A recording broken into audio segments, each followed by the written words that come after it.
Right, are we finally live?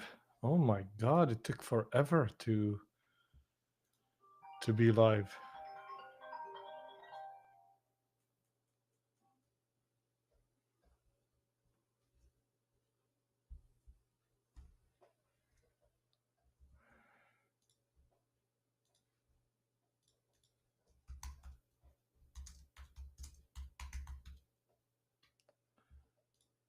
Hey everyone, sorry for for the silent moment of silence there. So what's going on? I've been trying to go live for a while now, and it's not working for some reason. And we say we're gonna achieve AGI. How is that gonna happen? All right, so I'm checking on the stream, and we're live, and that is excellent. All right. Have my favorite jacket on.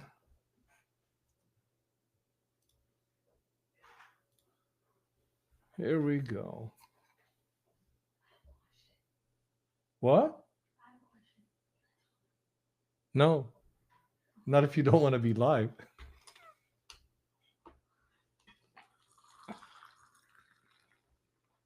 All right, so I'm live from my quote unquote office. Welcome, everyone. How is everyone doing tonight? It's been a while. I don't know if you can hear it in my voice. I do have that bit of a husky voice still going on, which I think, I don't know if you saw, I think it's Seinfeld episode where I think her name's Ellen. Is her name Ellen? I can't remember. Anyway, in a episode of Seinfeld, she gets a cold, and as part of that, or I think something happens to her voice, and she gets that sexy jazzy voice, and then she loses it, and it's funny. Anyway, so I thought that that is what's happening with me at this moment. 2 days ago, it was worse, like much worse. So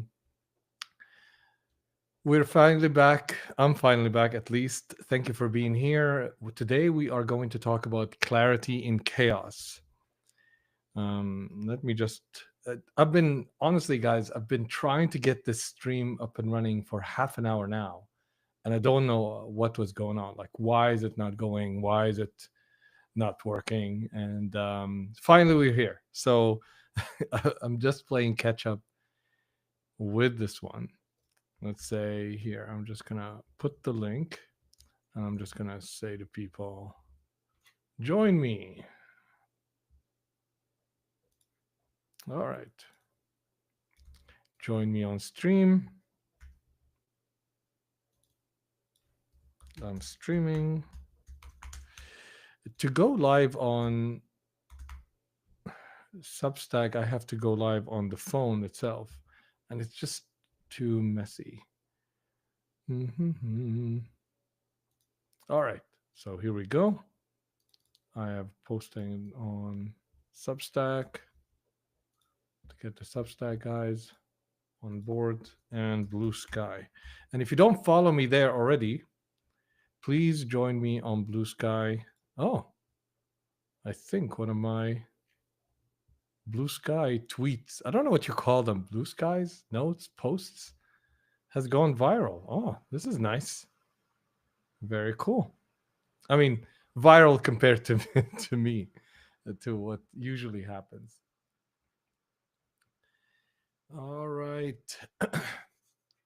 So we have posted all of this. I'm going to try to keep my excitement since this is the evening. But we're going to talk about a very important topic, and that is clarity in chaos. You all asked for this. Thank you very much for all who answered the survey. I appreciate that. That input is very helpful. And I'll do more of this, and I'll talk about things, and we'll raise them together, and we'll address them together. So I love the clarity and chaos because it relates heavily to my. It's not a promotion, but to my book, which I love the most. the most book that I love. I think this is how the photo would go. But why is that? Because the Dark Art of Life Mastery is really about clarity and about making choices. So I build in the clarity in chaos writing. I'm actually taking a lot from the book, The Dark Art of Life Mastery, and you can check that out anytime, and you can send me questions, which I like.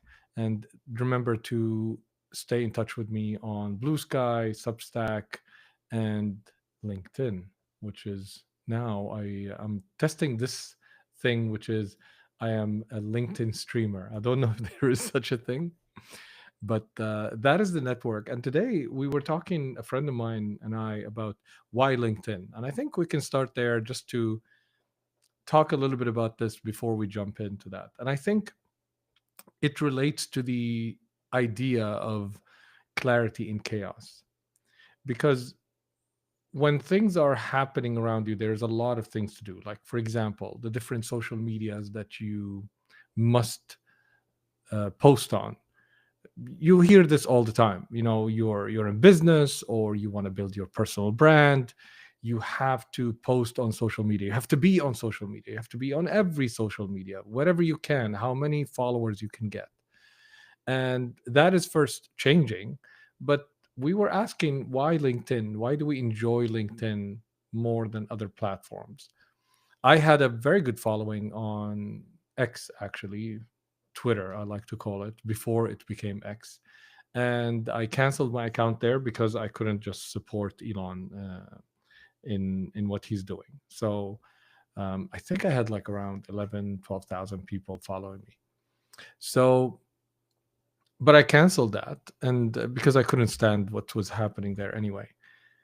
And now have a good following on Blue Sky, thanks to the help of some really, really nice people there that kind of liked my work and posted my work. But every platform has a different, I would say, feel and different type of audience and how you interact with them, how it works. There are all these kind of things. But today, me and my friend were talking like, why LinkedIn? Why do we like it? I mean, it's a social media like every other social media, but actually, it's not.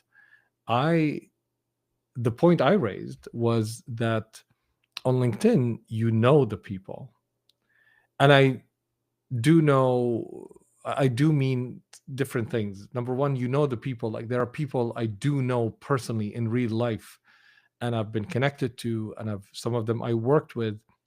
That when I post, I see them there. Now that doesn't mean it's not on other social medias. On Facebook, I know a lot of people that when I was on Facebook and I had a massive account on Facebook. I think I had like maxed out all the friends, and I had like 14,000 on my page.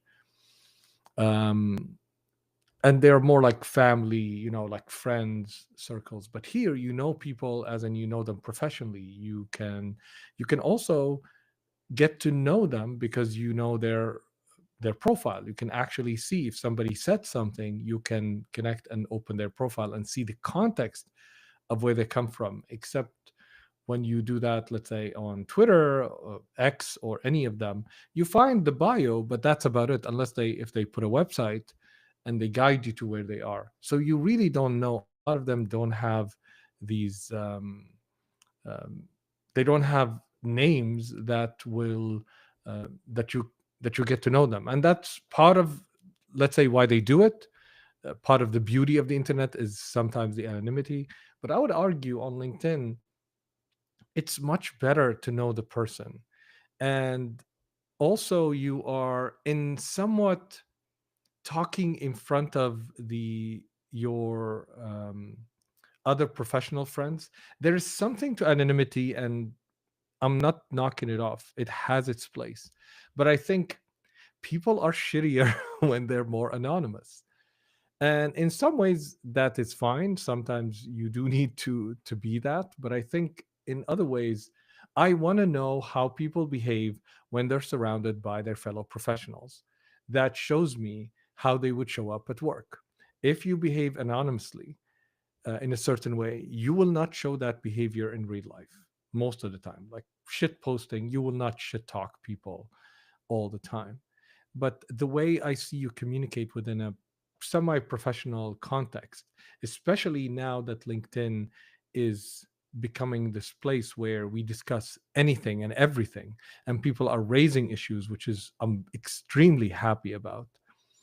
I think LinkedIn is one of the best social media platforms that we have right now. Don't get me wrong. I'm not saying, let's say, it doesn't have censorship, shadow banning, challenges with the algorithm. It has all of that.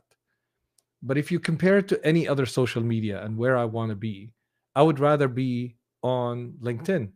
If one person, interacts with me on LinkedIn, he's not a viewer, he's not, someone in my funnel. He's a real person I can connect with.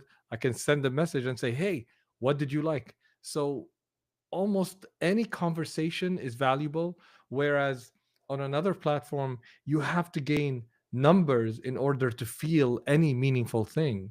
Like people don't comment, you people like something and you have no idea who that person is, or they come and view and it's meaningless.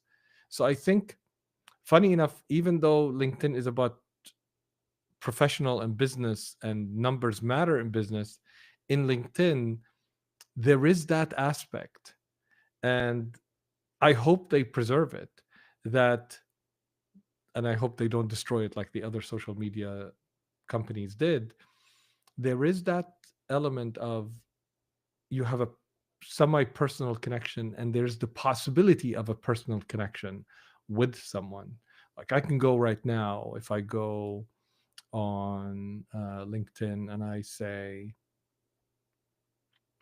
um, let's say I'll open my live stream and I will make sure. Okay. So if I go and see who commented, I would see someone, Patrick, and he says, first time I have joined only because I have a few extra minutes. What's the agenda? Primary message you are sharing today. Okay, great question. Thank you, Patrick. I appreciate that. And I hope you stayed along enough to see me answer that.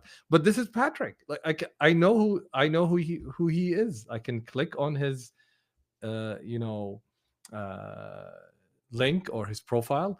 We are first connection, so I can send him messages. I can see who he's connected to. I can see what he posts about. I can see what kind of work he did. That is a very powerful thing that I think doesn't exist anywhere, which makes it closer the stream to more, like an intimate event, rather than a stream where you stream it on YouTube, and unless you have millions of viewers or thousands of viewers, it's like it's not that much, because it's purely about the numbers, and you don't know who the people are. Might as well be bots. So I think this is an extremely powerful thing for LinkedIn. But to answer Patrick's question, and Patrick, I hope you're excited that you that I mentioned you. So to answer your question, today we're talking about Clarity and Chaos AI edition. So I was trying to put um, the description in the uh, in the Riverside description, and trying to set it up and schedule it, but Riverside was giving me a lot of trouble today. So I'm thankful to Riverside as a software. I don't want to knock them and say bad things about them, but today was really horrible. It really was annoying. So I don't know what's going on, but it's one of the things I wanna highlight is that with technology, anybody who works in technology understands that things sometimes don't work. So the idea that we can get to AGI is ludicrous. But let's discuss what we're talking about today. So what we're talking about is we're gonna cut through the AI noise, and we're gonna try to find clarity. So I'm gonna apply my clarity and chaos approach to find what's happening in the headlines, and it's around three key questions. Can I trust AI, with all the news, deep fakes, and the AI answers? how can I check and validate and work through that, and can I use it safely, what to share, what not to share, what certain guardrails I can have in place, and will it actually help me, can it actually help me do my job, what skills does it matter, what's my next move. So these are the things that we're revolving around and we're talking about, and we're going to talk for about another 40 minutes, so it's not going to be a long stream today, so I can preserve a little bit my voice.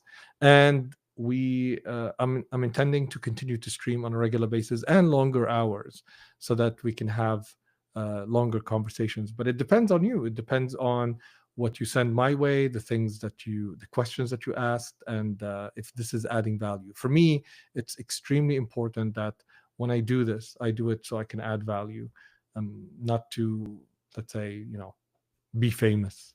Uh, all right, so let's jump right into it. So I will save this. So now I've updated the description here, and we can go.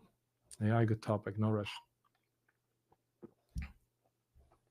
No worries, Patrick. See, I can see what Patrick's saying, and I can respond to him. Thank you for being here anyway. So let's do that.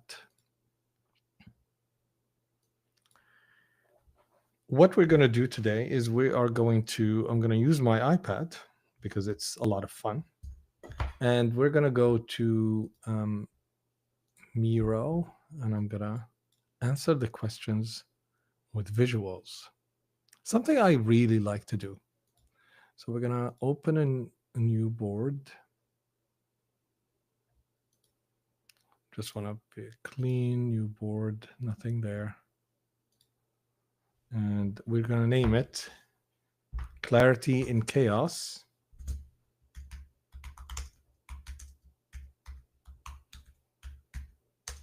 AI edition.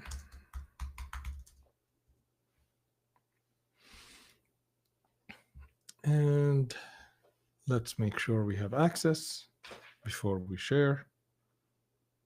Everything's falling apart around me. All right, here's Miro. I like Miro a lot because it's a collaborative tool that allows. Here, I'll show you guys what we're working on. Here's Miro. All right, so you should be able to see Miro on the screen. Let's see if it shows up your way. And I should be able to open it on my iPad.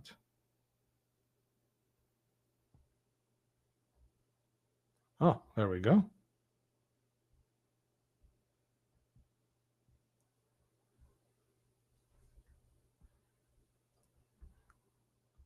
Let's make sure we're logged in.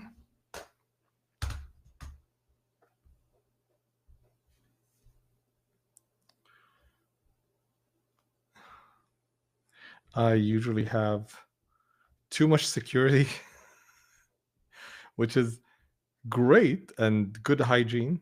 And we may actually talk about that one day if that matters to you and you want some, let's say, helpful advice on this. Maybe we can bring some security experts on stream, especially my friend Dominic. He's exceptionally good. So the idea is I have way too much security. All right. So we open it and I can draw. And as you can see, you probably can see it on screen right now. Yes. You should be able to see it very nicely. So so we're going to address the questions one by one, and I got some questions here that we can address.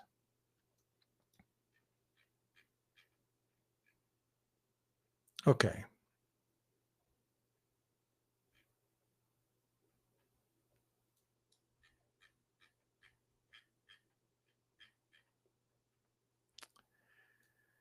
So I have some simple questions, and which revolves around these three themes. The first question is, what can AI actually do for me right now?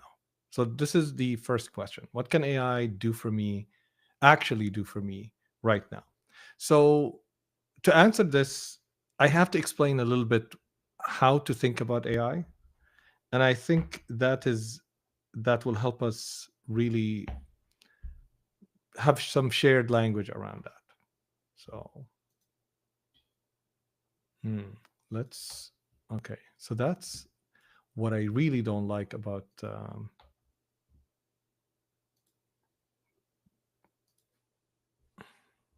my friends at Riverside. I see different things on my small little window when I'm sharing the window. I see a different thing here than what actually shows up for you. So I have to go check on LinkedIn to make sure that what I'm seeing is exactly or how I want it to show up. Because right now I think it's half and half, and what I wanted is that the full screen is the let's say whatever is the whatever I'm sharing. So that's what I wanted. So let's go through this. So the first thing that you need to understand about AI is, or the way I would suggest you think about AI is the following. You need to look at AI as, let's say, this black box.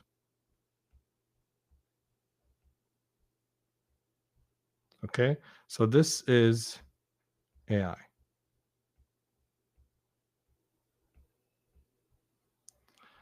Now, you really don't need to know how this black box works for now. Of course, it is always better. It is definitely nothing can stop you from going out, go ahead and learning and really expanding your understanding of it. However, for the purposes of whatever AI develops to becoming and whatever technology, I like to think in frameworks, like systems, things that can apply even when the details change. So if you think of AI as a black box, you can start thinking, well,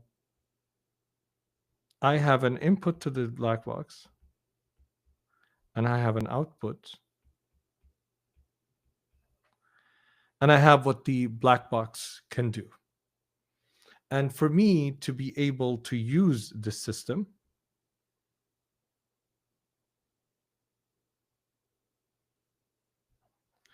I have to be responsible of all three. So the best use of the system includes thinking about these three items. If I think of just one, then I'm actually missing the point. What that means is most people are worried about what AI can do, but very few people start thinking, what do I want from it? What's the output I'm after? And what do I need to provide for it in order for it to do what it needs to do?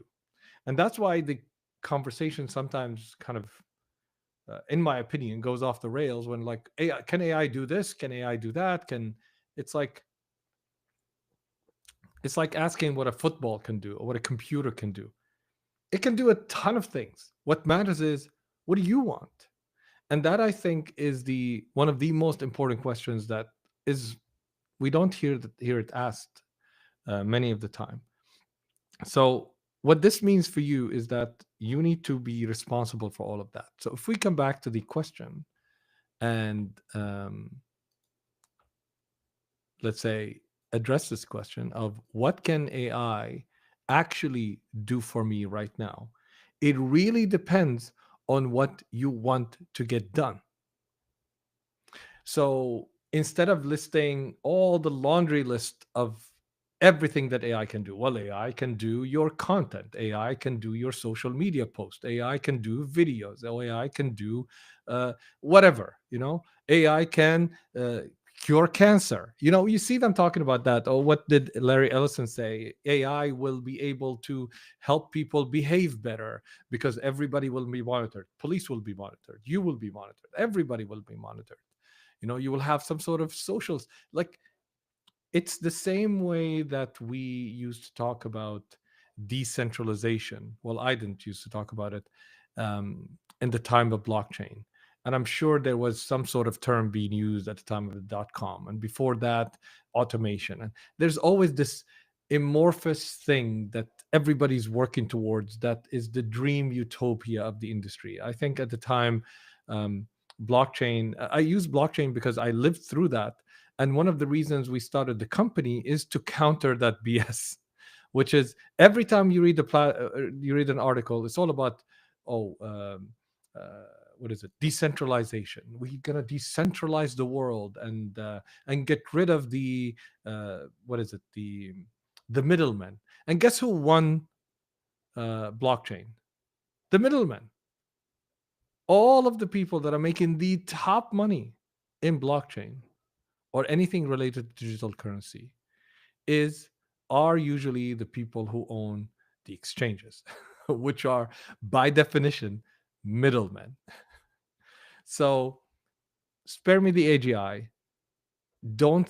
So the question itself, what can AI actually do for me, should be, what do you actually want to accomplish? So if we think of things like that, which is output, input, an AI in the middle. Well, I want to let's say I want to prepare a proposal. Okay, so I want a proposal for my client. So what do I want from AI? Well, what input do I have? I have, let's say the elements of the proposal, like uh, let's say agreement or scope, let's say, and I have the let's say responsibilities, roles, and responsibilities. I'll have, let's say, timelines, and then I want AI to take these things and turn them into a proposal. Now, if I have a certain idea of how I want the proposal to be, I'll provide AI with that, or whatever chatbot I use, with the components that I want or how I want it. So maybe there's a template.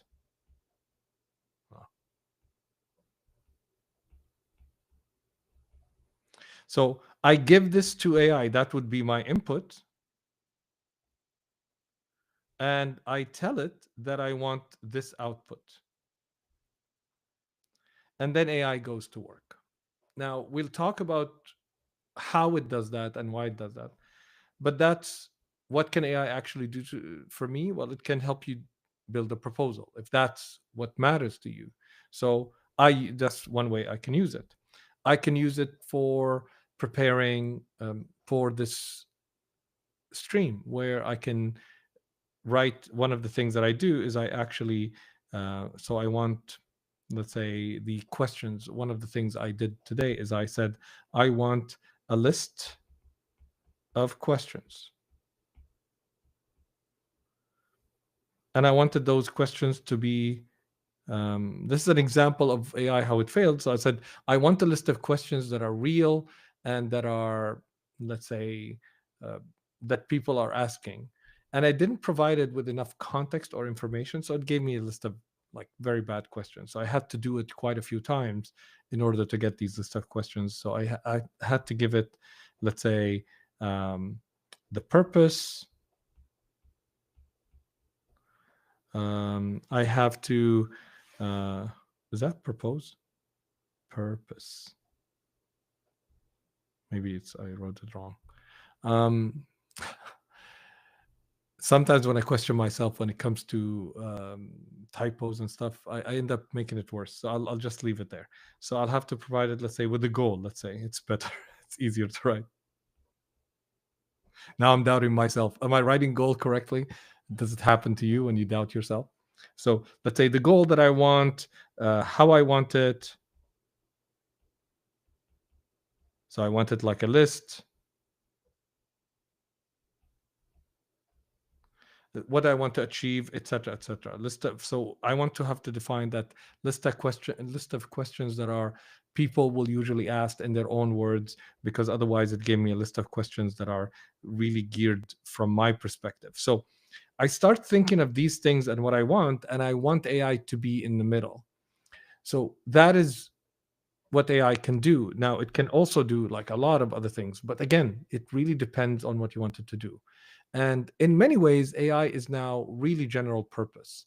And we're going to explain how that works, because it's important to answer the rest of the question. So, what can AI actually do for you right now?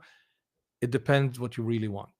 So, I would say define what you really want, and define the input that is needed to achieve that, because you already do that work in your business.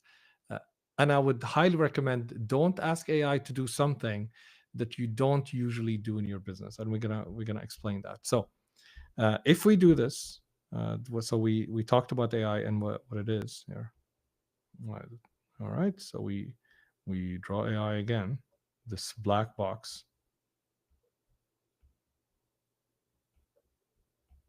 To understand what AI does, we have to break it down into different things. So let's call this AI. Let's put it here.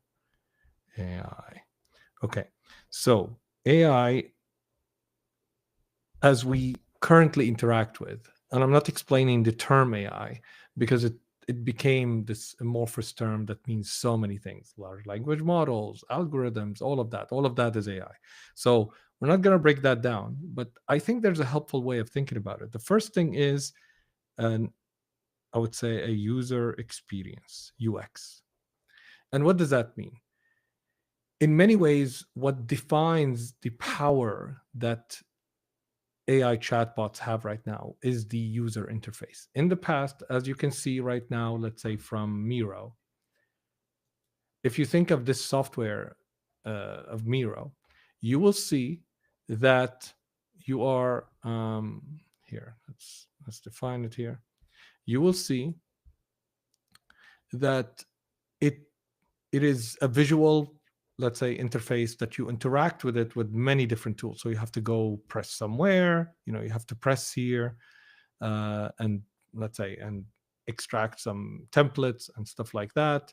Then you can, let's say, press here and let's say bring some photos, etc., etc. And if you want to share, you have to press here. So you have to do different things by pointing and clicking. That's how software is. And of course, every software is different. If you open Google, it's a different thing, but it's usually pointing, clicking, and writing somewhere. And then you have to learn how to navigate the software. Whereas in AI, the first thing that we see here, which is a UX.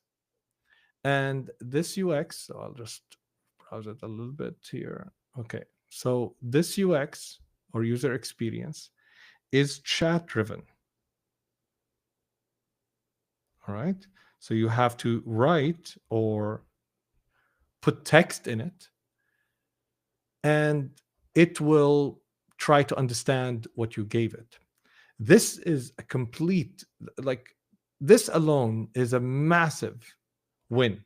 Forget, let's say, what AI can do, but the ability to talk to a software is a very, very powerful thing. We tried to do it with Siri, for example, and before that, Alexa and stuff like that. But AI chatbots like ChatGPT and others are incredible just for this alone. Okay, forget about what it can do. And I want to just highlight, I'm not singing praises of AI in many different ways. We're talking just about the technology and the technology, how the technology works, and what are the benefits, and how we can talk about it, let's say, from a customer perspective, an interaction perspective. So the first thing I would say is this UX thing, the ability to talk to AI through text. I can record myself and say, put together. So if we come back to the the proposal aspect, okay, if we come back to here and I say, put together a proposal based on this attached template that uh, change the timelines for this, put on these roles, this is the scope, and I can record this, and I can take like 3 minutes, and I can put it together, like transcribe it, and you can record it. You've heard me many times. I record it usually on Apple phone, and I can put it together, and I can give it to a black box, and it can understand it. Forget about whether it can do it, but just the fact that it can understand it and understand what's an instruction, what is information, that is an incredible productivity win. So that is the UX part. The second part is, other than UX,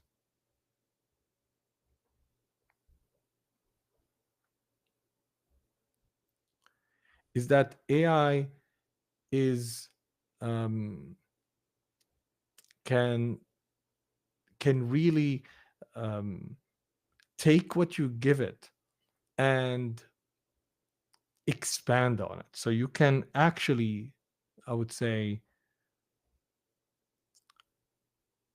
partner and collaborate.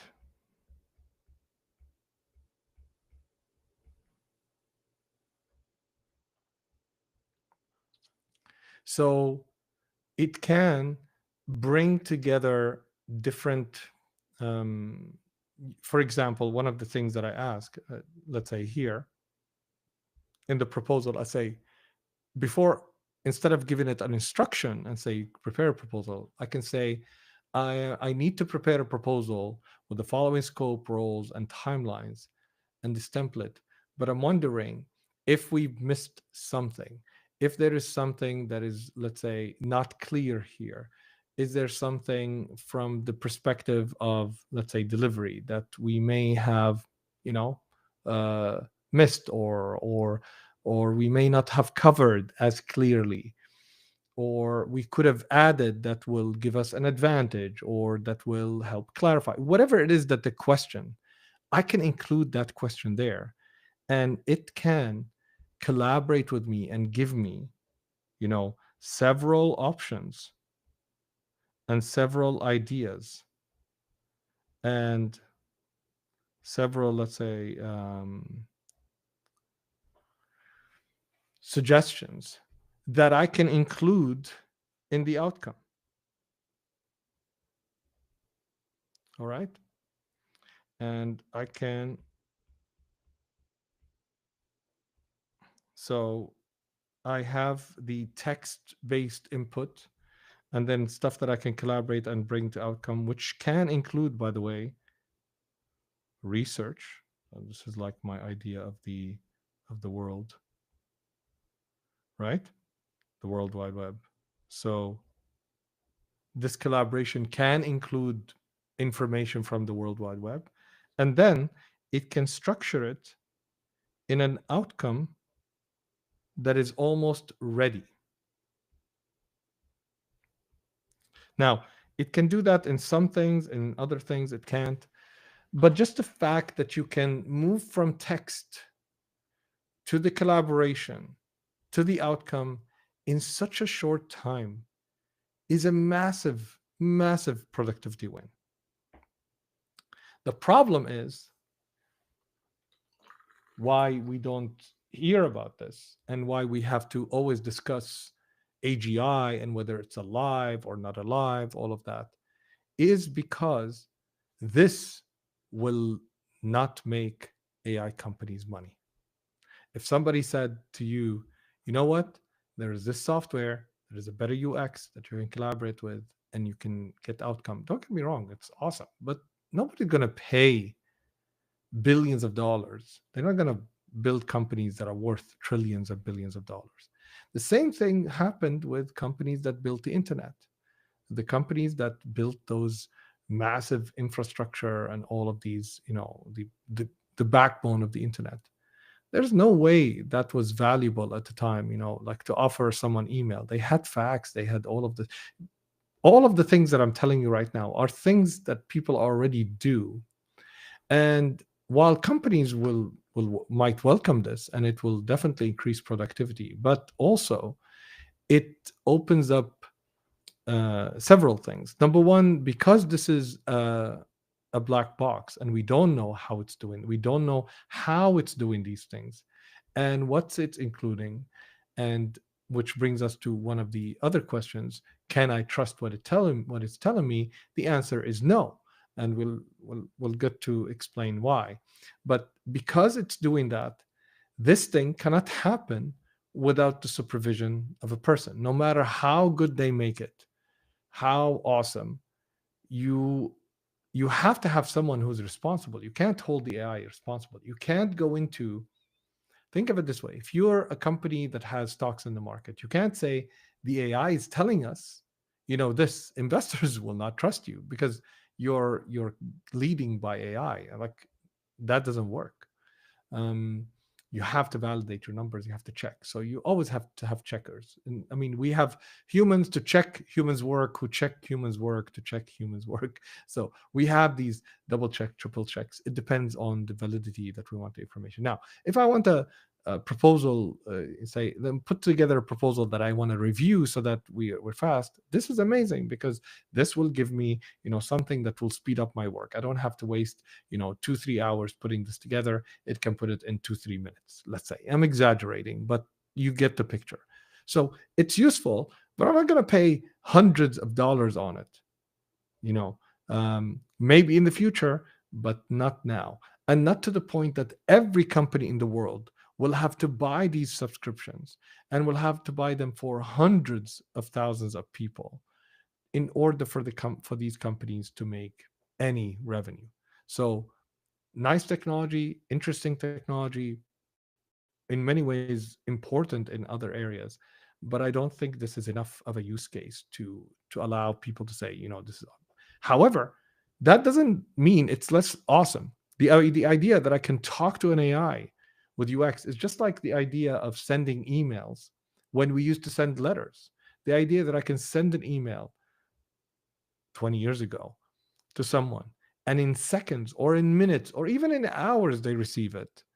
And while a letter will take weeks, and I wouldn't know if they received it unless I pay an extra to to this is insane. So that was I would say an insane progress which we have right now. The idea that I don't have to point and click on a software, and I can easily speak to it, and it can in any way, no matter how primitive, let's say you're not happy with the result and it's not as sophisticated as a consultant, but the idea that I can turn my speaking into a structured document that, let's say, is 80% there, even if it's 50% there, that's a massive undertaking.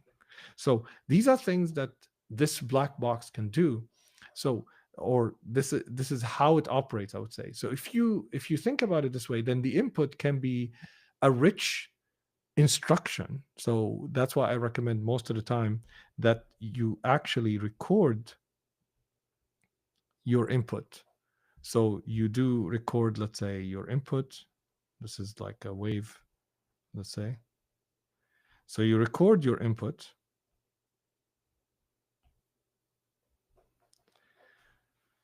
and that ends up being the, let's say, the transcription or the text.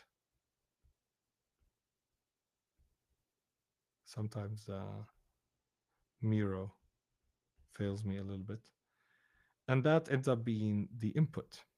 So I recommend not writing, not because writing there's anything wrong, but you are, at least what I'm a writer, and while I express myself, typos and stuff like that, but when you speak to it and you speak for 5 minutes, you can actually produce far more words, and you can explain the context, and you can put some tonality into it and some of your humanity into it. So that ends up being the input. Then you can ask it to what to bring, and that's what the reason I explained this to you is my actual prompts that I use is, the first thing I do is I ask it to parse my thoughts or my ideas so I can see them immediately explained or broken down. And then on the collaborate side, I ask it, sometimes when I'm writing or stuff, this doesn't may not apply in the proposal, but I say, who else discussed this or talked about it, or what other resources, what other, let's say, sources and let's say um, books and ideas. So I ask it to, I give it direction to how to bring or what to bring. Sometimes I would ask it, if this was, let's say, to be shredded by the top philosophers, or let's say I'm thinking of an idea of a hypothesis or a thesis for an article that I'm working on. So I say, if this person was here, how would they shred this? Or if, let's say, this is to be discussed like a PhD, how would people, what are the gaps that you would find? So you can ask it this, and that you can see that knowing or thinking about it in a certain way will govern what kind of commands or how do you work with it. And then I would say, here's how I want the outcome. So a lot of times I say, like, weave this together like a cohesive story, for example. So sometimes that's one of the things. So weave it together, or like a story. Or one of the things I find very helpful is when I say, uh, sometimes I say, help me think through this. So I tell it to help me think through this, and it starts, and I don't know what to expect because it's different every time. And that's, I think, one of the advantages for someone who's creative like me. And then, like, who else talked about it, weave it like a story. Or I say, for example, tell me, like, highlight the weaknesses or the strengths. Sometimes I like to do that. I like ranking, so I say, rank ideas, especially when I have some ideas and I don't trust myself to, not, let's say, glaze myself in a way, in the sense that, oh, these are awesome or these are great. So I say, rank those ideas, or I say, what makes those ideas bad or good, give me your assessment and stuff like that. This is really, really helpful because it's a great thinking tool when you're thinking about something, and especially for ideas and and things that you're thinking about that you're not clear on and you want clarity.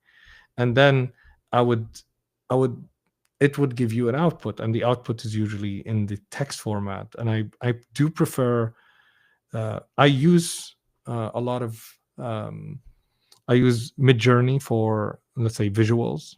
I use them just to prepare the visuals for the articles, and I use them in a very in a particular way, which I'm happy to explain. But I do prefer, I think the biggest advantages of AI is the text based elements, because that is the richest that we have on the internet. And in a way, it's not, taking somebody else's work. I mean, it's still taking a lot of other people's work, but I would say a lot of, let's say, the knowledge that we want to access are, let's say, even if before copywriting or the copywriting expired, there's a lot that you can work with from there and learn from. And in the text base, a lot of people willingly give their work, or share it so that people can learn from it. So that's the spirit of doing that. So it's just a personal thing. So now that you can look at AI in this kind of becomes the, I would say, a good way of understanding AI, that allows you to, now that you see it this way, you can actually work with it this way. So if we come back to the questions and address that, what can AI actually do for me right now? It can understand your commands. It can collaborate with you. It can provide you with an outcome that is, I would say, anywhere between 50 to 80% ready, which is a massive boon. So all of that, I think that's what AI can actually do. Can I trust it to tell me or make stuff up? This is to explain this. You have to understand that AI is not making things up. AI has ingested a lot of our data and kind of preserved it in numbers or weights into that black box. So it learned or took in all of the human knowledge that exists or whatever they fed it, and it translated it into its own equations and its own weights and its own, let's say, logic that lives inside of it, logic or math or anything. Okay, whatever is inside the box. So inside that box, there's not enough for all of the information of the world. So it doesn't have all of the information in the world. It kind of uh, compressed it. One of the biggest, I think, and the best explanation about AI is that it's a form of compression. So to explain that, let me go lower. So this is how you can explain AI, or one of the ways that you can think of AI. This is, let's say, the universe of information that we have right now. Um, let's redraw it again. So it's okay. So this is, let's say, the universe of information that we have right now, and let's say AI. We're being charitable here. Okay, that's all of the AI that we have so far, all of the data centers, everything. Okay, think of it, computing power, let's say storage, whatever it is, that is its capacity. So if it ingested any portion of this, and think of it even smaller, but I'm trying to make it, let's say, bigger. So think of the unit like this, it's even like, bigger, you know it's so big, it's insane, let's say. Here, so let's say it's even bigger. And AI is this little small little thing that we're boasting about, and we're trying to like, think like, oh, my God, look how awesome we are. We invented AI. We created a god. Maybe it feels, or whatever. Okay, some silly stuff. So this is AI in its totality. All right, and this is, let's say, universal knowledge. And what happens is, you can see right now, if you want, if it, let's say it actually consumed all of this. All right,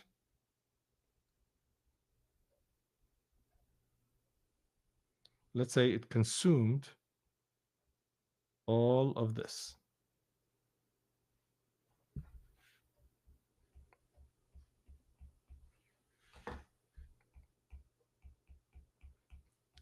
So if it consumed all of this, how can this little thing fit all of that? It had to compress it. All right, just like how you would compress, let's say, a big photo, that, let's say, it's 100 megabyte, because you filmed it correctly. What ends up happening is you have to compress it when you want to send it as an email. Let's say it's become, I don't know, 5 megabytes. Okay, so from 100 megabytes to 5 megabytes. Now, how did you compress it? Did you kind of like stuff the pixels next to each other? No, you actually removed or let go of certain information that you deemed not necessary. So in that case, for example, let's say if there is a square that you have here, that is, let's say these are these three squares, and let's say there is black here, and there's black here, and there's black here. What you would say, well, you know what? I can compress those three, and I can say, this is, three squares, each of them this black color. And then when you, let's say, open the file, the compression works the opposite and kind of generates the image. And this is kind of what's happening on AI. And I'll credit the channel that came up with this. He's really good. I like his work. I'll post it on LinkedIn. I'll put it at the comments. But he talked about this, as he called it, I think, lossy um, compression. So in that way, what AI did is compressed all that information in its own way. We still don't understand that compression approach. And when it generates the information again, that's why you see a lot of hallucinations. They're not hallucinations, they're just artifacts from the compression or the decompression. You're like opening this, you're filling the gaps in that knowledge. And that's when we come back to, can I trust it? No, because it's generating that information, let's say the words. It's not, information. It's not thinking. It's not, thinking, oh, you're asking about this war that happened in America, so that means, if it's 1700s, and it's 1700, so there are no planes, so there won't be any planes in the, let's say, in the in the writing. It doesn't understand that because it's not judging and making logic. Now it can, just to be clear, you can actually start to analyze and start to ask it to think logically about certain things, but at its heart, you have to understand, this is, again, these are not absolutes. This is just to help you understand it. At its heart, it's a compression technology. And as it compresses things, you're going to lose some of these items. And as it regenerates them, it's going to add things that are artifacts that will, was not there or shouldn't be there. So can you trust it? No, because it's not creating information, it's not recreating information, it's not thinking of it as correct or right or wrong, even though the software, so not the AI, the softwares that deliver these benefits now are building guardrails. And that's why you think you see ChatGPT has have different models where they, the software itself may actually ask the model after you generate something to go and check, let's say, for certain things, check the different items that are there and check, let's say, if they match the timeline. You can have a, a programming command that asks the software to do so, and in doing so you get more accurate information. So, but bottom line, now that you understand it's a compression, uh, let's say, methodology or thinking, what you can understand that why you can't trust it, because trust requires trust. If you remember, we talked about that. It has, it has character and uh, confidence, and the or competence, character and competence, not confidence. So character and competence. Character, it has to do with integrity and intent, and both of which do not exist in AI. It doesn't have integrity because it's not a person. That's why they like to, when people talk about it, they say, "Oh, okay, is it alive?" It's not, because they want you to trust it. They want to, I think the word anthropomorphize, that's the word, which is to make it a human-like, so that you can imbue human qualities on it, and therefore trust is one of them. Uh, but but it's not, and it doesn't have intent. And in regards to competence, we know what its capability, so its capability is limited by what its nature. So it's kind of like, if a bicycle, can a bicycle fly? Maybe. It's still a bicycle though. So even if it does fly, it has limitations. So ridiculous example, I know, but that capability and the results, and when we judge on the results, because competence comes from the capability, which we know its capability, it's highly capable. We went here and we saw the capabilities of, what it's capable. It's capable of understanding us when we speak. It's capable to bring from the internet and collaborate and organize things, and it's capable of putting together an outcome that it can give, that it can kind of deliver, but it's limited by the results are usually has errors in them, and it's never going to be better. It's kind of like, a good example of that is, if you think of the idea of the picture.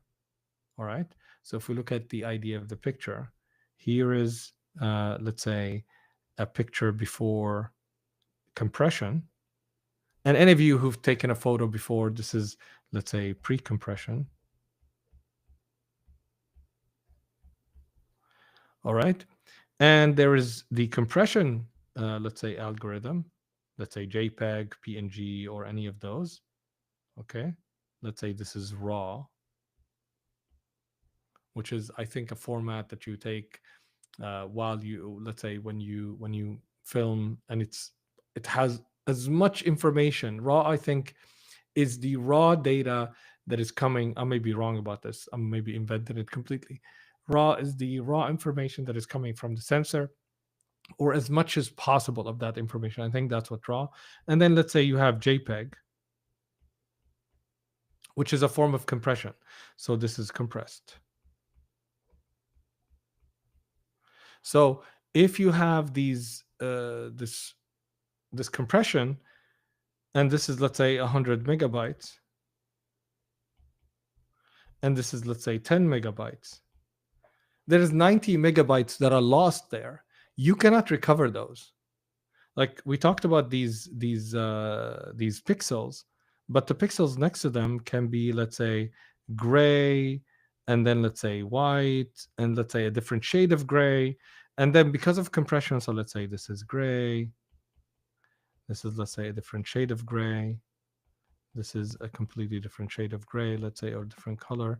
So what happens is when you compress these things, you may be able to recover a lot of them, but not all of them. And that's why, let's say, when you have different pictures, I can actually bring it here from even my book cover, and I have two compressions. I can bring, because today I was looking at them. I think this is the,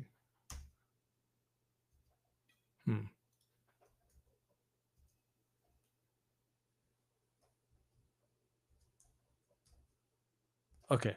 So I can bring this book cover. Let's say this is the compressed, and this is the pre-compression. Here we go. I think it's going to take a while to even. All right, so let's look at them. So you can see here the details. This is the, let's say, the original artwork from the artist. And if we go to here, you can notice immediately some artifacts, right? Actually, if we bring them next to each other, just for the sake of it, you can immediately notice how crisp and clear this is compared to this. And you can notice here we're starting to see artifacts and not smooth, like breaking apart, because this is the compressed file trying to generate an image from less data. It's the same size image, if you notice, like we spread them on the same size. Now, if I actually hold this and, let's say, make it smaller, I will not notice those differences. Notice? Because it's smaller. But if I wanted bigger, the same size, I will start to notice that to generate this image, the computer is now having to fill in the gaps that doesn't exist in the data. And that is what's happening here. So if I actually do that and I say, well, I have the image that is 10 megabytes, this image will never look like the 100 megabytes. So whatever the AI answers here, it will never be able to give you as rich and as accurate and as, let's say, complete information as the actual original information. Now it can search, it can bring. Search is a different tool. But generating, if it's generating content, that is the biggest thing. So I think to a certain extent you can trust it when you ask it to search and say find me and list me to. But when you ask it to summarize and when you ask it to generate something that didn't exist, even from something that does exist, the problem is that the generation is passing through this compression process. So it's not like reading the article and let's say summarizing and removing. There is a passing through whatever's in there, whatever processes are in this box that will give you that output. And the problem is we don't have an understanding of how that box operates. Nobody does, at least from what we know. And that is why we cannot control the output, or there are errors in the output. If they knew what was happening here and they knew how to control it, they would have easily fixed this. Now, maybe we buy into the conspiracy theory and we say, well, maybe they don't want to because they want it to seem like it's hallucinating and creating things that we're not asking for, and maybe it's alive. Who knows? But so far we don't have it. and you can check it on ChatGPT. You will create every time is different. Even when you ask it to produce the same thing, it's highly unlikely. Now, I think the previous CTO of OpenAI, I read on LinkedIn that she's working on with her team on solving that problem, that when you insert the same prompt, you get the same output, but that doesn't solve the problem of compression. So you get similar or the same output, but that means, like, you figured out how to come back, how to generate the same image all the time. And that is not the so when you let's say save those images, one and the other, every time you extract them, let's say I say give me the book cover or whatever, it looks similar or the same, or they are the same, let's say, writing, but you haven't figured out how to get from here to here, the opposite. This is what we call a deterministic, uh, I think we call it a deterministic process, which has a direction and you can't come back. This is how encryption works. Not encryption, hashing, I think. Hashing works. Hashing is a process. That's me being in the blockchain space. Don't worry about that. So now that we talked about how it works, so we answered the question, what can it actually do? Can I trust it? No. Is my data safe? What does it keep? Who sees it? And is it used to train models? This has nothing to do with AI. This has everything to do with the company that operates that AI. So you're like someone who's asking, is my data safe with Google? Or is my data safe with Google AI? So let's think about it here. So this is, let's say, the software you're using. So let's say this is I'm gonna just draw it as a square. This is the software you're using. So that's, let's say, the what do we call it? Let's say the software as a service, SaaS. So this is a software as a service that you're using to get the output that you want. This software as a service is run by a company that uses, let's say, an AI algorithm. So let's say we are an AI company, and that has databases and servers, and that has also people that are running it. So when you use that company, it's not a matter if your information is safe with AI. Is your information safe with this company? That's what you're asking. So these are the people you need to focus on first. Are they people to be trusted?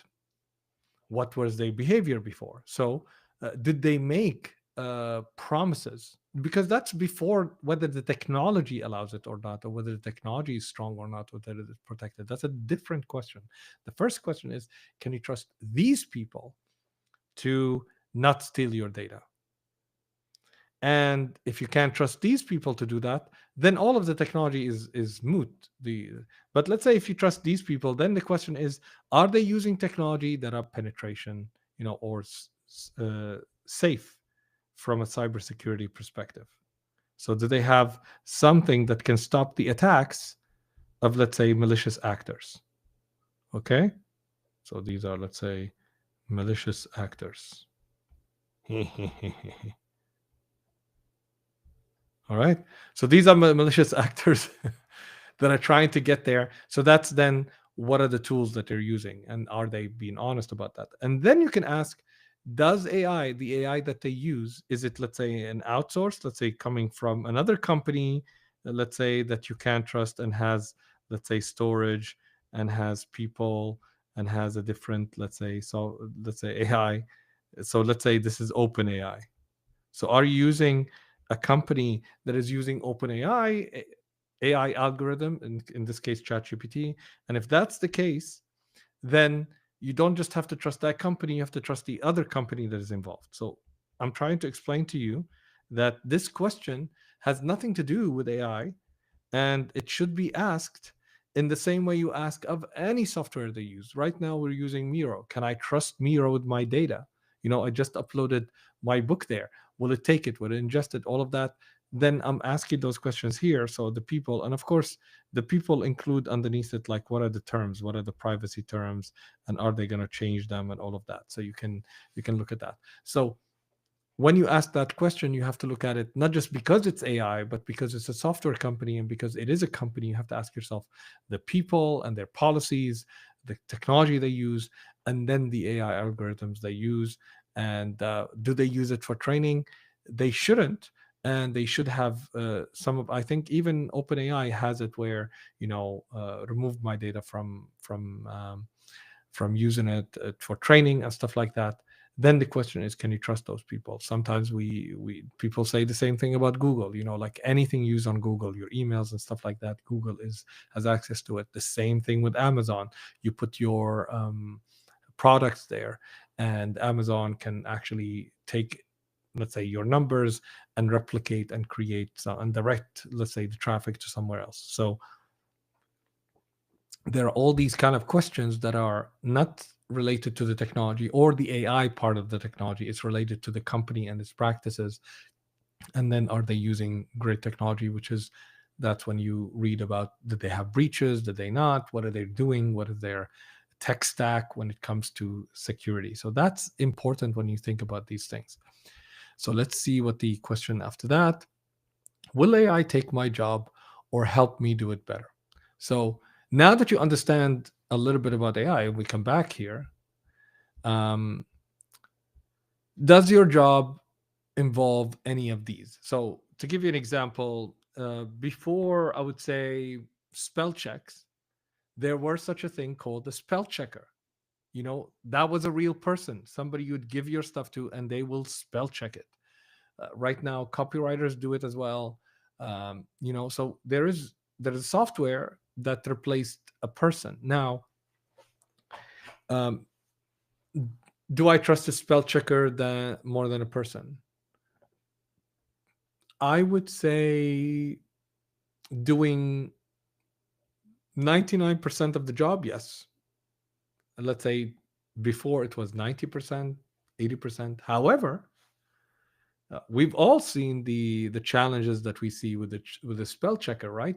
How many times somebody send you a message is like, oh my god, it's my iPhone, and the spell check on my iPhone changed that world completely.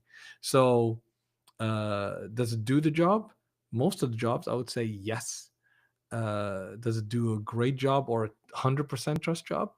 No. So you need a person.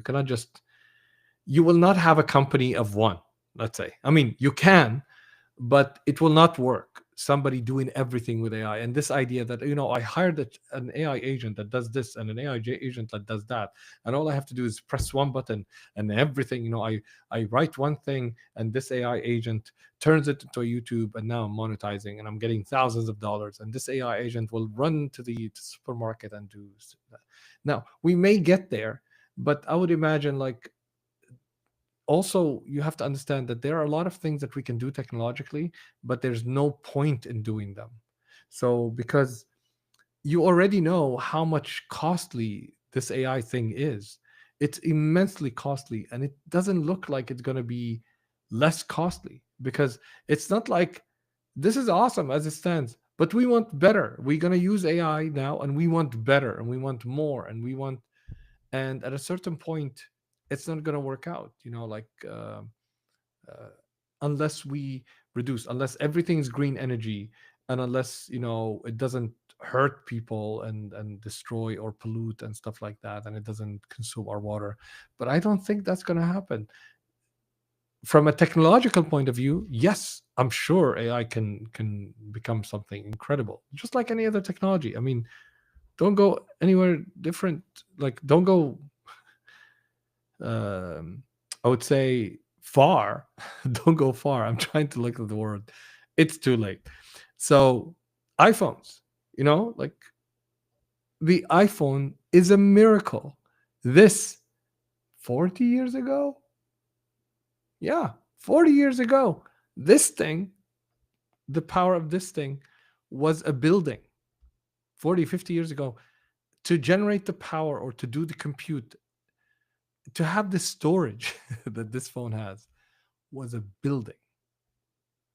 And this is that what we were capable before AI came along. Not that AI, like I mean like the speed and the compression. Imagine how what we can do. So will it be able to do that? Yeah, probably. So will it take your job? Probably. Will it do it like right now? No. Unless your job is, you're the person who wrote posts on social media. Um yeah, AI will take your job. How you can shift it is don't become the person who writes posts on social media. Become the person who nurtures a community, because AI can't do that. It's not just because AI can't, it's because people are going to want more human touch, because it's not enough to write a great post right now. You have to build a community. So I would say, will AI take your job? Probably. The less involved your job with, let's say, creating a result, the more likely AI will be able to do it to a certain extent. Do it better? It depends. If you're really horrible, AI can do it better. If you're horrible, like if you're horrible with writing and you don't know spelling, computers do a far better job at that in particular. So I think don't look at your job as a whole. AI will unlikely take somebody's whole job, but what it will likely do, it will actually take portions of it. So the more um, multidisciplinary, the more talented, the more you learn, the more you grow as a person, the less likely anything can take your place, because you provide so much value and you can kind of compress it. Um, what should I not paste into an AI? Okay, this is an interesting one. Um, you can paste anything. I would recommend don't paste audio or video of yourself unless you're just like the internet. I think the same rules of the internet apply. Like, don't put online something that you're not comfortable that it's being in public. Now, I'm not shaming anyone who put something online and let's say got let's say stolen, or like one time I think there were these actresses, I think like that was 10 years ago, and they had their iCloud account that had photos, and they were let go, and and some of it were like taking nude photos or something like that, because we have those photos. We sometimes like I take a photo of my chest to check, let's say, if there's a skin scrap or something. um, so there are these are private things, and they're exposed. Not It's not our fault. What I'm saying is that because the companies are not that reliable, because there is no such thing as 100% secure thing. If you're really someone that is uncomfortable with something being online, take extra measures to remove it, to have it steps removed from being online. And one of this is don't put it into an AI, okay? Because as we said, AI, it's this black box that does different things, and we don't know. That's why we don't know how it comes out. That's why sometimes in these images you saw people showing that. Um, Sometimes what ends up happening is that some pieces of artworks of artists will show up. So let's answer a couple of more questions and then I'll let you guys go. And let me check if there's anybody who wrote some comments or had other questions.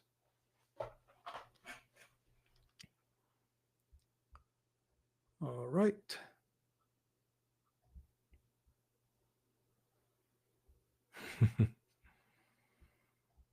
All right.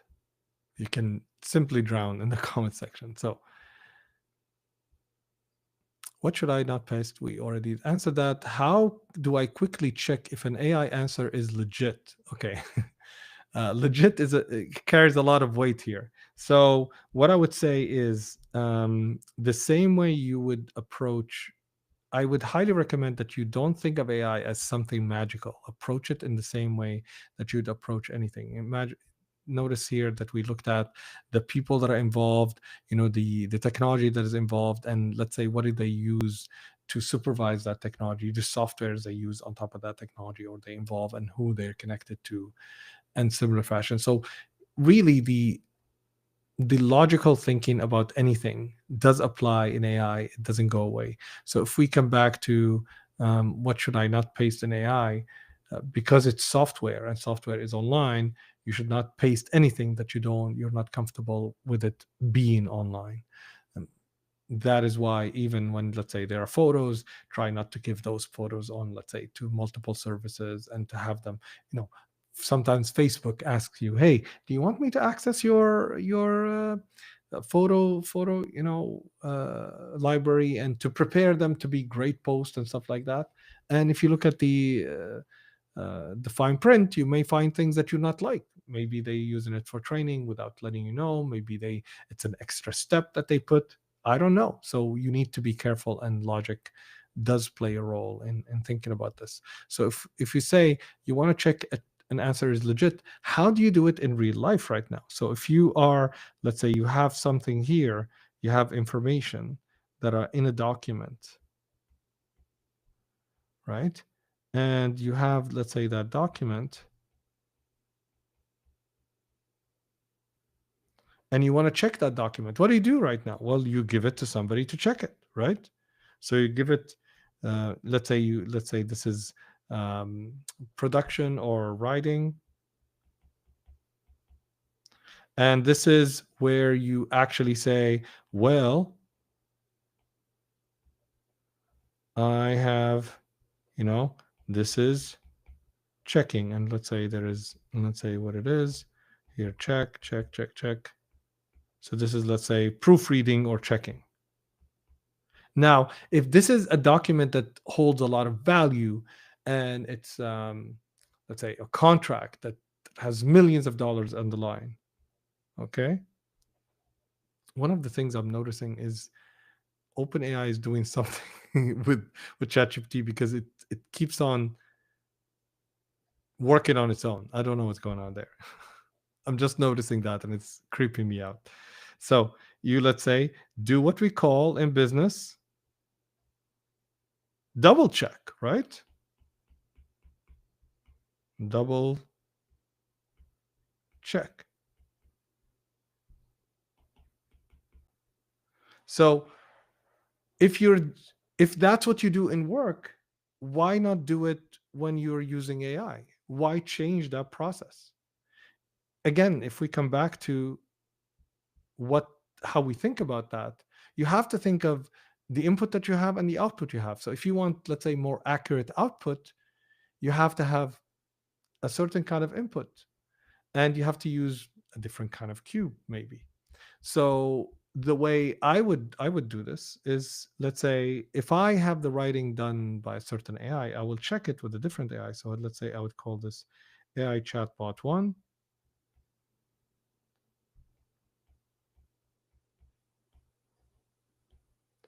This is AI chatbot 2, and this is AI chatbot 3. I sometimes do it 3, or I run it twice with 2, and I usually have to have a different nature. And usually for checking, I would do Perplexity. Perplexity, the way they do things is that they put links that you can click, and they reference, so they are geared towards that. So that's why I use it that way. And ChatGPT has some strength in this aspect, especially the research part. You can do that, and you can ask it to check and validate. And it has become, I've noticed, it has become much better. However, you might actually want to, at the end, have somebody check it. Why? It depends on the thing. So if I'm writing an article, and for my Substack, I most of the time do the check on ChatGPT, and I go click on the links that I want to use, and I check the links, and I check that it's actually talking about the topic that is related to the thing I want, and I then choose the links and insert them into the article. So that's one of the ways I use, because it's enough. Now, if it's a contract and you have millions of dollars on the line, you might want, number one, never use ChatGPT at the very beginning, because you might say this is actually very risky and I want everyone to check every single word that is there, you might say.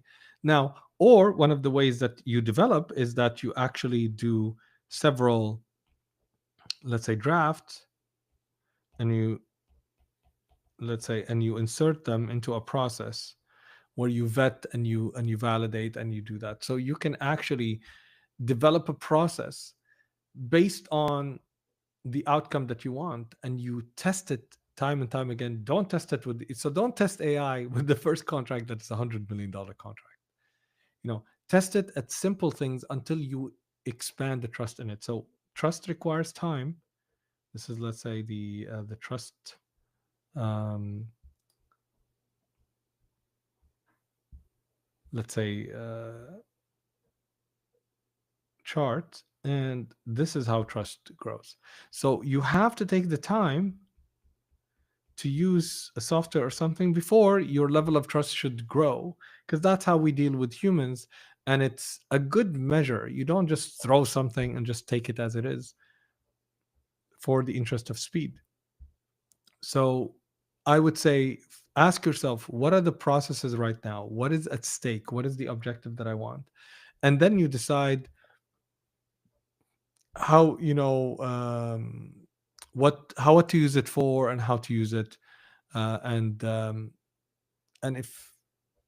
if that's the process, and I would say, um, because we're asking ourselves, how do I quickly check if an answer AI is legit? Legit, that's basically what I'm referring to, is that legit depends on what the outcome you want. So if it's a contract, I think legit holds a lot of weight. And if it's an article and these are references for an article, it doesn't hold that much weight. So if it doesn't hold that much weight, run on Perplexity with a good prompt that says, for example, extensively research every claim. Sometimes I use check for plagiarized information. um, if something doesn't exist, suggest a replacement. So that's how quickly you can, and we're talking about minutes. So I don't think there is an excuse for not using it a couple of times to check and use it. The only challenge with AI that I see right now is that as a technology and the way it's being built, it's extremely damaging to the environment and to people's lives. And that is the only thing that makes me guilty from using this. um, I do use it so that I can teach and I can help people. So I guess there's that. But at the end of the day, I think overall we need to get to a point where, just like we did with blockchain, where we came up with all these examples of using blockchain in such a way that, or using different consensus algorithms. I'm getting too technical here. That will allow um, for less, energy consumption, compared, let's say, to Bitcoin and when it first came. So we can find these solutions, but I don't think there's a will right now to find out those solutions. Who's responsible if AI gets it wrong? Should there be rules? Okay. um, who's responsible? The person responsible for the outcome. You. Remember, AI is not responsible. AI is not, it's like the companies are giving it to you, and trust me, they protected themselves. If you use their software, they tell you already, like, this is wrong, and a lot of things is on you, the way you use it. So you have to understand that this is you. Everything outside of this is you. AI only gives you the output based on the input. That's it. Depending what you ask it, AI will spit out an output, and it will always do, because it's somewhat a compression algorithm. So it will always, once you paste the image, it will always give you the image. It's not responsible if you print this, on, let's say, on a poster, and you want to put it in the Louvre as whatever. That's not his job. What do you do with it? It's not his job. It's not responsible. It's not. You are the person responsible, and that's why I think the idea. I think these questions come from the idea that how AI is being presented as this, you know, software that has, or thing that has agency, or thing that is somewhat like human. So who's responsible? I don't know. Like, maybe the person I hired for the freaking job. That's the person responsible, the person who's in the company. You don't ask. The car doesn't. The car, let's say, uh, you you run over someone or you hit a tree. Nobody asks, well, who's responsible here? Well, of course the driver. It's not the car.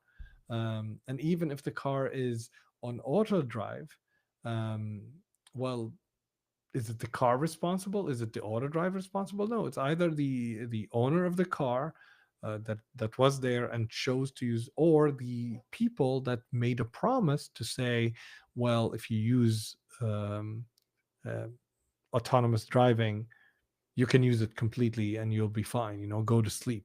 If they do that, those are the people responsible who made the promise. So you can't say, well, who's responsible here? Who indicates that it's a person. It's not what is responsible. What is responsible? No, it's who is responsible. You are responsible because there's no who in a machine. Is AI biased or unfair to some people?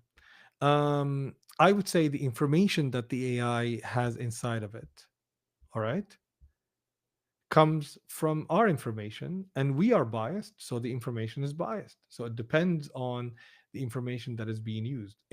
We, in general, everything's biased in the world, and that is why it's biased by definition, because we're biased beings. We have preferences. We like certain things. We don't like certain things. We have our ideas, our opinions.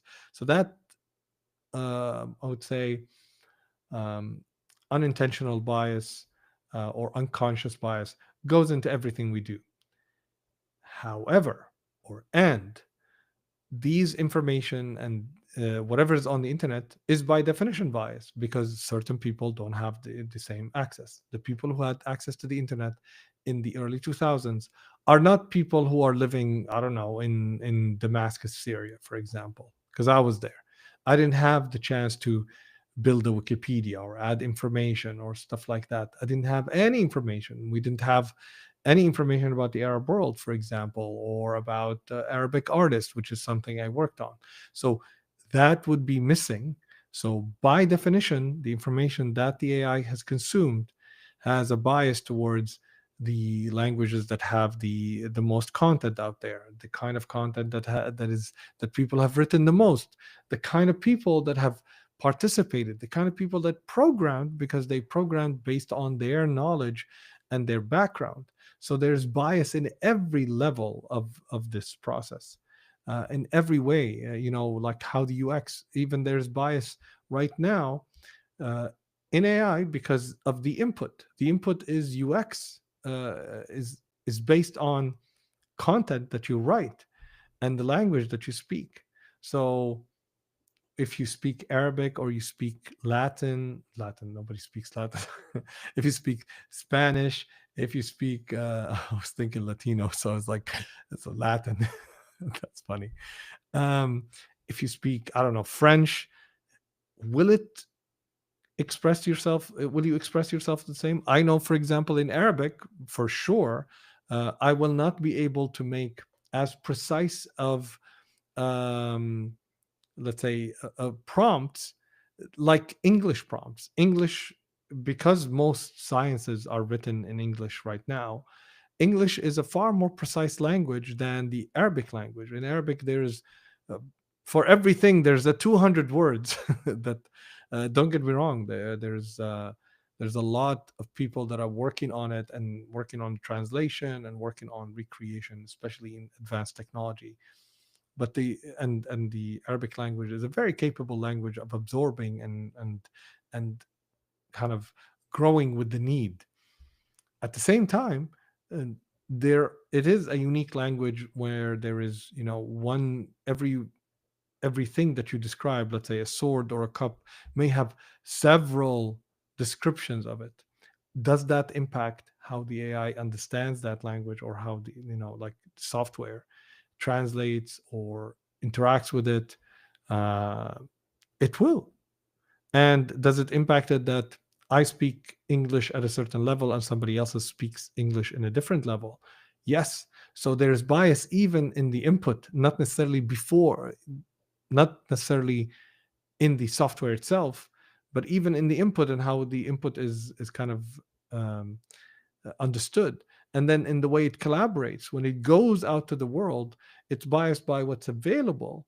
And when it puts out the outcome, it's biased based on what have we done in the past, in the sense that I think I've shown it on a previous stream where you actually ask it, let's say, do this, it will default to what generally people do and it will ask you the general questions. So it has a bias there.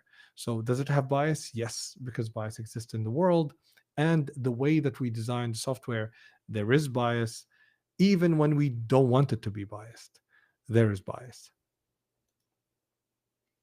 What skills do I need so I don't get left behind?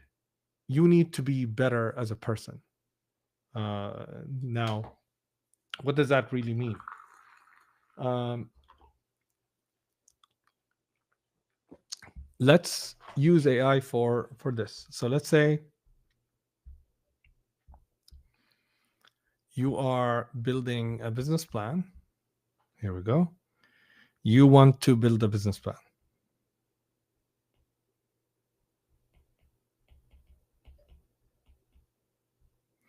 And that business plan should have, let's say certain elements in it.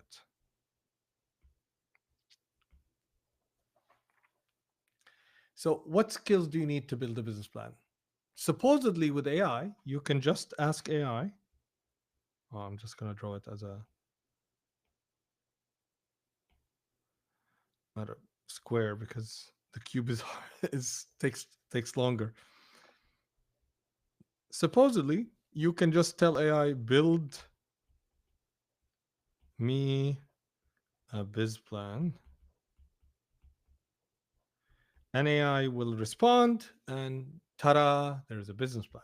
It's after all, it's smart, right? It will do all of this, or it will ask you a few questions. Maybe it will ask you a few questions, you know, and you will answer them. So you'll give the answers, and that will, let's say, create. Here, let's make it a little bit nicer. There is you, and it will ask you questions, and you will give it answers. So there's that kind of process that goes in, and then ta-da, it will spit out a business plan. Let's say it can do all of this. The question for you is that if you don't understand what a business plan is and all of these components, if you don't understand, if you don't have the eye and the brain, here's a brain. It looks like hair, but this is a brain. If you don't have the ability to understand here, this is the worst possible face ever. This is ugly, but you get what I mean. So if you don't have the capacity to understand and really evaluate if this business plan will work and it has the right elements, and if you don't understand those elements, if you don't understand what a market plan should be, you will not understand to what level, if this plan is like 0 to, or is it a 10 or is it a 9, you won't understand where this business plan lands from on the scale, and you wouldn't know where to take it because you don't have the knowledge. So how can you what the question was, what skills do I need to get so I don't get left behind? You need to grow as a person. Your brain needs to understand better. So now that AI can do faster things, you have time to read and grow and develop yourself. So ask yourself, what are the most important things? So this is, let's say, what I do in life. This is my work. So let's say this is work. Here, come on. Sometimes Miro has a problem. So this is work, and work de- delivers value to this customer, and therefore the customer pays for it. All right. So that's what your work does. So the question is, can you become better at figuring out your any part of this? How, figuring out your customer better. You're like the most knowledgeable about customer and customer trends and stuff like that. You immerse yourself in this. This is not something you can ask ChatGPT. You can ask it, it's like, what are the trends? And it can answer you, but who's evaluating that? Who's evaluating what's important, what's not? Who can catch these things and go deeper? And you need somebody who understands that. So yes, it can collect the information, and you don't need, to run around for several weeks to collect the information, but somebody has to still translate that information, understand it, understand what to do with it. So if you're immersed in the world of the customer, in every aspect of the world of the customer, the more you know about that, the more valuable you get for the company. And then you can use AI to execute and to use it in whatever way. If you are someone who's skilled at the value level, in how to create value, how to deliver that value, or every aspect. So you're a product, manager, or someone who creates product, or someone who's a creative, in how to deliver, how to package it and stuff like that. Something that will increase the value that the customer is perceiving, or someone that can understand how to get more money from the customer for the value that we're delivering in good ways, not in bad ways, in a way that is sustainable, or someone who can run the business so efficiently that it can do all of these things in a very efficient way. These are the things that are skills, and let's say the sub skills, because each one of those can have, let's say, several sub skills that are always, always, always going to be in need. And the better you are at them, the more in need you are. And so what do? You need to learn and to continue to evolve yourself in those areas. And now with AI, which has something that we'll talk about in another stream, because we should be coming to a close. I promised 1 hour, and it's almost an hour and a half, almost 2 hours. Bear with me for the last question, but I'm hoping you're finding great value in this. So now that you understand that you need to have more value in these things, and now that AI is helping you do your job faster, so you have more time on your hands, you read, you develop yourself, you invest in you, and that is invaluable. That is something that is irreplaceable. Your understanding is important, which gets us to the point that I get. How do I use AI day to day without breaking rules or wasting time? This is interesting.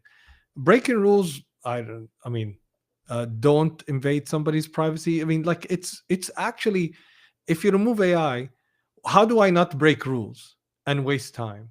That is the question. you know so don't break rules by not stepping on somebody else's freedoms and rights and stuff like that. This is how you do. And of course, if you're using software, you have to adhere to the terms and conditions of the company. So that is one. Wasting time, focus on the things that matter most. Come back to the objective. You have to come back to what we were doing here. What is the objective? What do you want out of the AI? That's Don't waste time by identifying what you want and what is the input you need. And then, if you understand how AI works, you give it the input that it needs, and you give it direction how to collaborate and how you want the outcome. And you have a way to review the outcome, because you understand AI compresses things. So you have a way to you understand who's providing the software and how to protect yourself. You have a process to already deliver that outcome in a good way, and check it and all of that. And that's how you don't waste time, and you are the most biggest expert on the thing that you're actually trying to produce.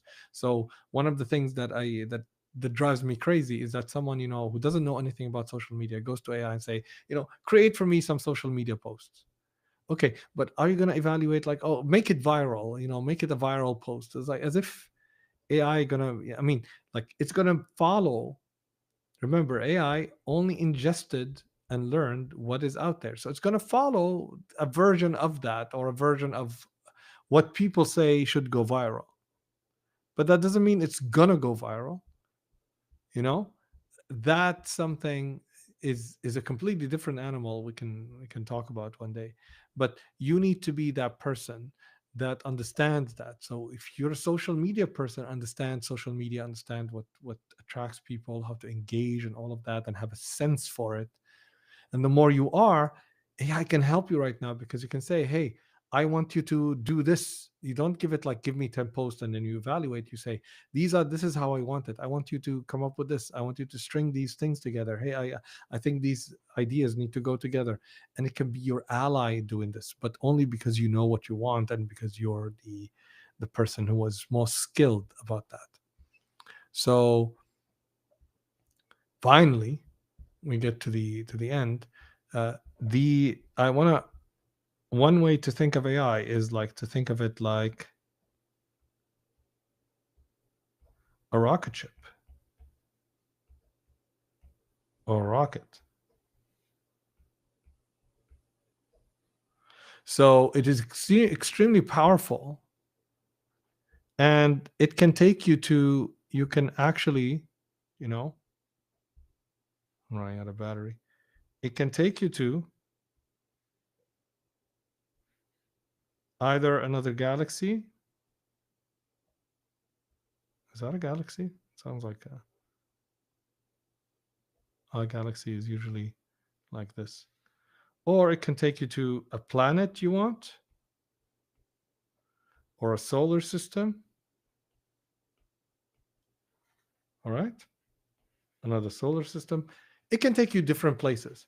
And sometimes the difference, like a small difference at the very beginning, can mean so much big difference. So you can make an error at the very beginning. So if the input is wrong, the output can be drastically different than what you want. And that's like millions of light years difference. So if you are to think of AI as a spaceship or a rocket ship, and to treat it with that kind of, if it is the transformational technology that it is, and every technology is in one way or the other transformational, you need to uh, understand that you need to be an astronaut to lead the rocket ship. You need to know where you want to go, and the difference between a galaxy and a planet and a solar system, and what you want and why you want it. It's not all space. Okay, even though it is, but it isn't. Let's say you want the planet for a certain reason, or the solar system for a certain reason. So you need to know where you want to go. You need to know where you've been, because that will dedicate your trajectory. And you need to know how to tweak, so that you are actually, so you have to check. So maybe if you're off track, you can come back, and so on and so forth. It's not necessarily a straight line. And for that, you have to navigate. And in order to navigate, you need to know what you're using. So you have to be an astronaut. You have to be, very capable, because the tool is very capable. You cannot use a tool that if you're not capable with it. So this idea that it's the same idea, like when people use stocks, I'll just do something and we'll see what happens. Yeah, and but you have to accept that then you're taking a bet, and it might work, it might not. So you may end up in the galaxy, or you may end up in a black hole that you kind of come out with. And if that's what you want, that's great. But if you want something more um, measurable, something that you can trust and build on, build yourself up to be the astronaut that can use a tool capable. Understand that how business operates. Like, understand that the tool is this rocket ship, and you need to be the astronaut. So it's not about the tool, really. It's really about you here. You know,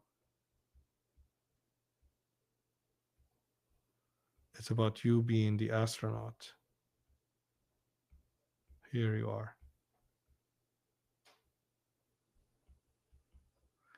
So it's about you being the astronaut.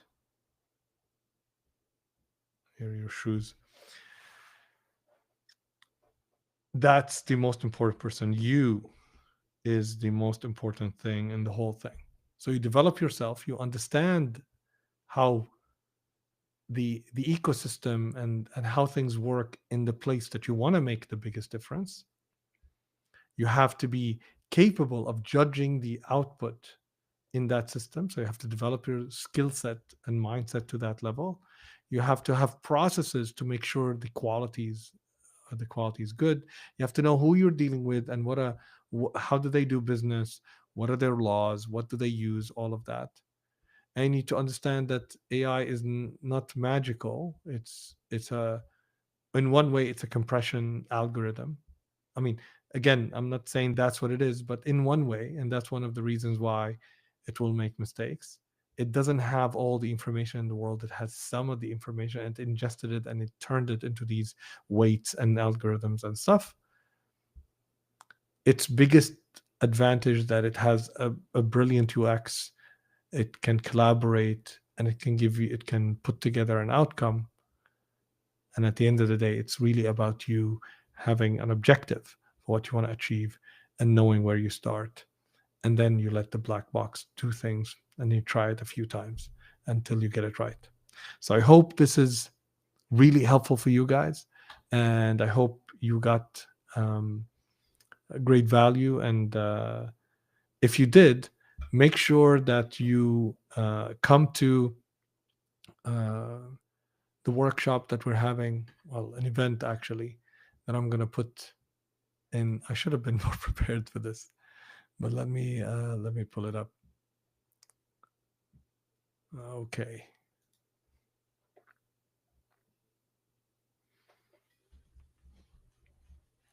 So let's stop the screen.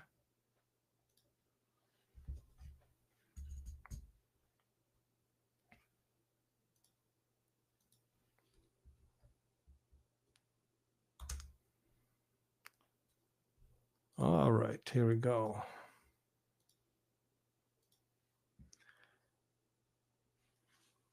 So make sure you attend.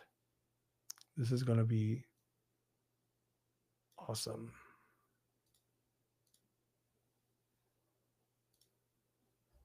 Come on.